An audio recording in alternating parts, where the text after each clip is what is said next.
어스틴 주님의 교회 매일 말씀 묵상에 오신 여러분들을 환영합니다. 하나님 말씀과 함께 행복한 날 되십시오. 안녕하세요, 성도 여러분. 금요일 4월 22일 말씀 묵상 시작하도록 하겠습니다. 오늘 묵상할 말씀은 시편 59편입니다. 시편 59편 16절, 17절 말씀 같이 함께 묵상하겠습니다. 시편 59편 16절에서 17절 말씀 같이 합독합니다. 나는 주의 힘을 노래하며 아침에 주의 인자하심을 높이 부르오리니 주는 나의 요새이시며 나의 환난 날의 피난처이심이라.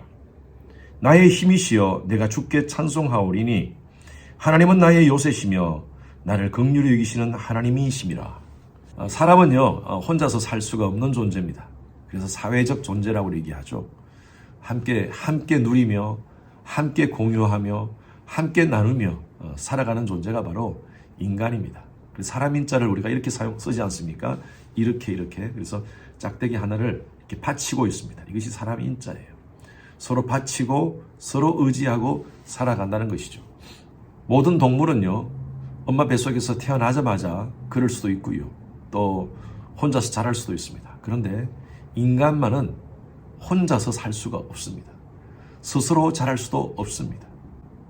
어릴 때는 부모의 도움이 필요합니다. 부모의 도움에 기대어서 살아가는 것이 바로 인간이죠. 또 자라면서 친구의 도움을 받고 친구를 의지합니다. 그래서 어릴 때는 피어 그룹이 참 중요합니다.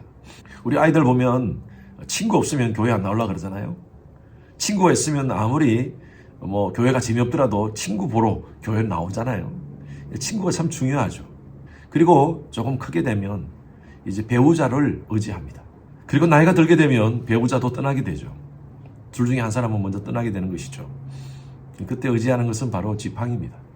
어릴 때부터 나이가 들 때까지 의지의 대상은 계속 바뀌게 되어 있습니다. 왜냐하면요 부모들 떠나게 됩니다. 우리보다 먼저 떠나게 되죠. 친구들, 내 주위에 있는 친구들, 저도 어릴 때 친구들이 참 많았는데 그 친구들 지금 만날 수가 없습니다.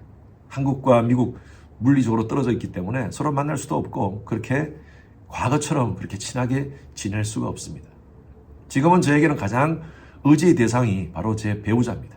제 아내입니다. 그런데 배우자끼리도 서로 영원히 의지할 대상은 못 됩니다. 왜? 둘 중에 한 사람이 먼저 떠나게 되는 것이죠. 나이가 들면 지팡이에 의지한다 그랬죠? 지팡이도 언젠가는 부러집니다. 그러면 인간이 의지할 대상이 누군가? 궁극적으로 의지할 대상이 누군가? 우리는 너무나 잘 알고 있습니다. 하나님이십니다. 아무 일을 만나도 예수 의지합니다. 그래서 인간이라는 단어가 그릭어로 엔트로포스라고 얘기합니다. 엔트로포스. 엔트로라는 말은 위라는 의미입니다. 그리고 프로스폰이라는 말은 얼굴이라는 뜻이죠. 인간은 얼굴을 위로 바라보는 존재라는 거예요. 그게 뭡니까? 우리 인간은요 궁극적으로 의지할 대상은 바로 위를 바라보는, 위에 누가 계십니까? 하나님 계시죠. 하나님밖에 없다는 것입니다. 다윗은요 지금 굉장히 위험 가운데 있습니다. 오늘 표제를 보십시오. 표제가 어떤 상황이냐면 사울이 사람을 보내어 다윗을 죽이려고 그 집을 지킨 때에, 이것은 사무엘상 19장이 배경입니다. 사울이 이제 공식적으로 다윗을 죽이라고 명령하고, 그리고 사울도 단창까지 던져가면서 다윗을 죽이려고 하는 그런 상황입니다. 어제 말씀드렸던 대로 이 당시에 사울은요 절대 주권을 가진 파워풀한 존재입니다. 사울 명령 하나에 모든 것이 움직일 때입니다. 주위의 사람들, 참모들이 사울의 이러한 행위를 불공정하고 불의하다고 생각하더라도 누구도 그 말을 할 수가 없습니다. 왜? 사울 한마디면 죽게 되는 거니까요. 다윗은 사울의 모습을 이렇게 오늘 이 시를 통해서 표현하고 있습니다. 나의 원수라고 1절에 표현되어 있죠. 일어나 치르는 자라고 표현되어 있죠. 3절에도 나를 치려 하오니라고 표현되어 있죠. 근데 6절에는 어떻게 표현되냐면 개처럼 울며라고 되어 있어요. 14절에도 한번 보십시오. 개처럼 울며라는 표현이 있습니다. 마치 먹을 것을 찾는 배고픈 사자의 모습처럼 개가 으르렁거리면서 먹을 것을 찾는 그 모습을 표현한 것이죠. 다윗이 얼마나 무서웠겠습니까? 얼마나 힘들었겠습니까? 자기 주위에 있던 사람들 다 떠나고요. 너무나 외로웠습니다. 아무도 자기를 도와줄 사람이 없다고 생각했습니다. 아마 지금까지 주위에 있던 사람들을 의지했을 거예요. 지금까지 친한 친구들을 의지했을 겁니다. 지금까지 자기 아내 미갈, 사울의 딸 아닙니까? 사울의 딸이면 그게 백그라운드가 되는 것이죠. 그 미갈을 의지했을 거예요. 그런데 지금은요, 아무도 자기 옆에 있지 않습니다. 다윗은 이렇게 고백합니다. 1절 보십시오. 나의 하나님이여 나를 건지시고 나를 높이 드소서. 2절에 보면 나를 구원하소서. 4절에 보면요, 이렇게 표현되어 있어요. 주여 나를 도우시기 위하여 깨어 살펴주소서. 얼마나 지금 절박한 위기겠습니까? 5절에 보니까 은혜를 베푸지 마소서. 하나님께 간구하고 있습니다. 다윗은요, 오늘 이 시를 통하여서 우리가 위험 가운데 처했을 때 어떻게 할 것인가를 얘기하고 있어요. 하나님께 간구하라는 거예요.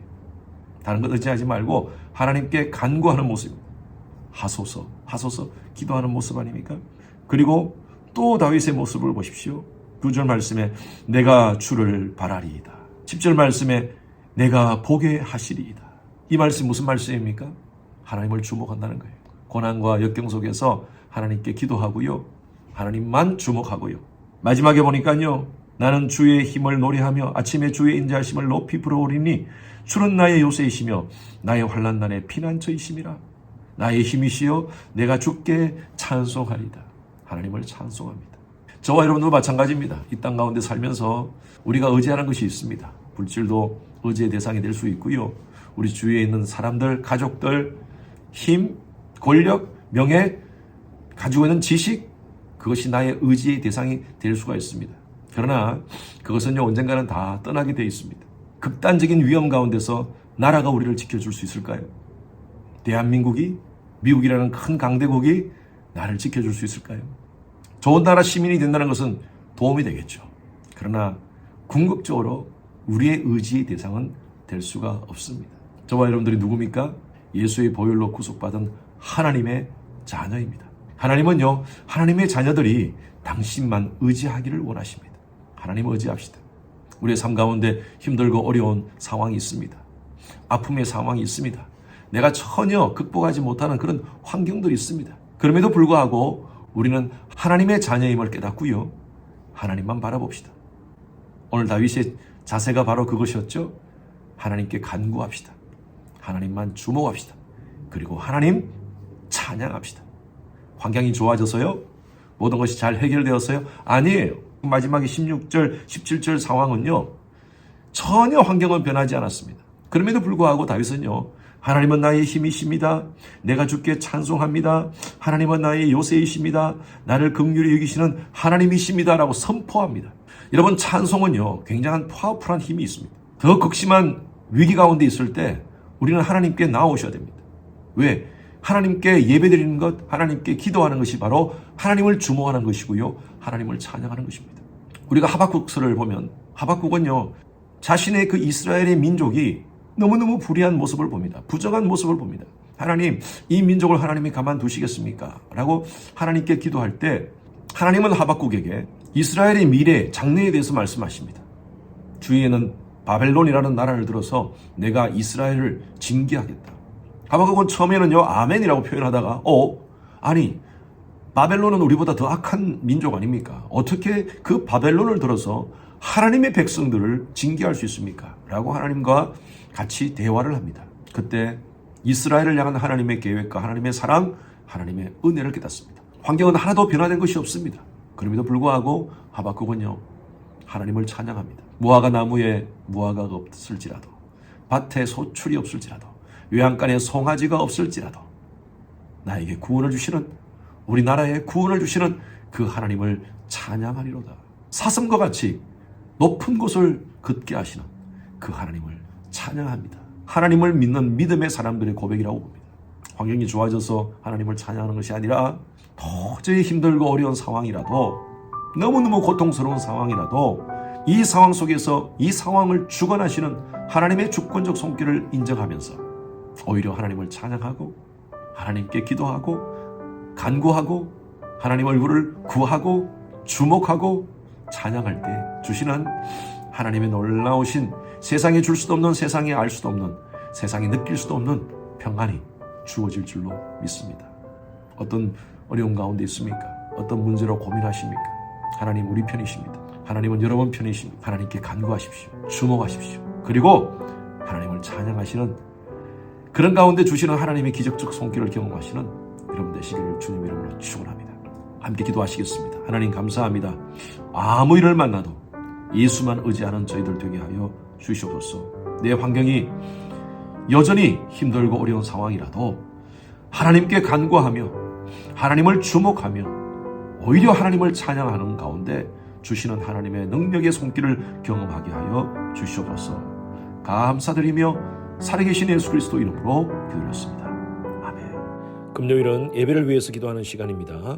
모든 예배를 위해서 기도해 주십시오. 주일 예배, 금요 예배, 또 청년들 예배, 어린 아이들부터 모든 예배에 이르기까지 성령의 기름 부으심이 많은 그런 귀한 예배 될 수 있도록 담임 목사의 설교에 하나님께서 준비 가운데 함께 하시고 또 말씀을 선포할 때 은혜와 능력이 더하시도록 기도 부탁드립니다.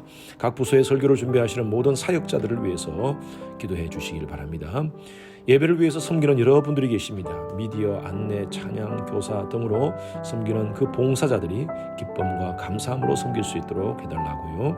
그리고 모든 예배자들이 성령과 지혜로 충만한 그런 예배 될 수 있도록 하나님의 임재가 가득한 지성소 예배가 될 수 있도록 하나님께서 함께 하도록 기도해 주시기 바랍니다.